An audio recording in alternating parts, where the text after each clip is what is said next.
Hey, it's Stephanie with the Stephanie O Show on 103.9 FM, and I'm here at the Long Island International Film Festival, and I am here with the director of Shunned, which I have been so interested in that every time I talk to her, I find out another detail about this different but interesting and exciting movie that she has featuring here, her United States feature, her United States. It's premiering. It's premiere? In the Long Island International Film Expo.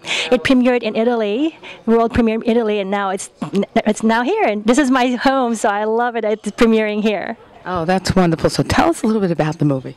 It's about the journey of transsexuals in the Philippines. It goes from from being discriminated and all the way to what they go through for their transition to become a woman. Wow, no. You know what? I start listening to her and I forget, like, God, am I the interviewer here? But I really find it interesting.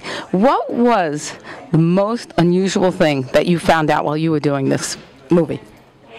Well, you know, when I started this movie, I did not know anything about transsexualism, and I learned a lot. I think you really have to watch it. I learned, aside from I know that they were going through discrimination, but I didn't really realize that, well, here's a giveaway. Not all of them wants to have their penis cut off. Really? Can I say that? Yes, absolutely. For sure. This is yeah, why not?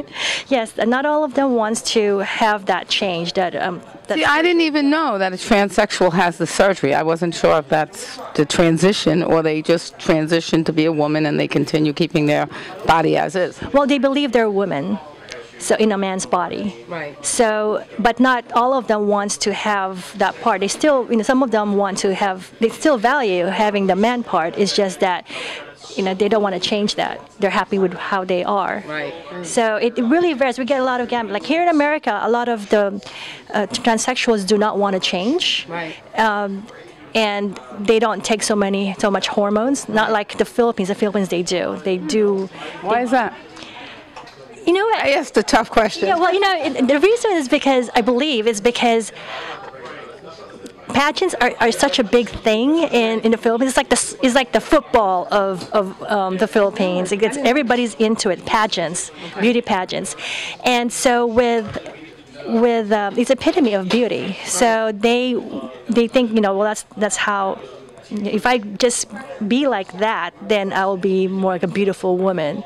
Wow. So it's, but not everyone, of course, thinks that way. I mean, different cultures think differently. And let me ask you, you talk about them as a group. Yes. Do they gather as a group? Is that why?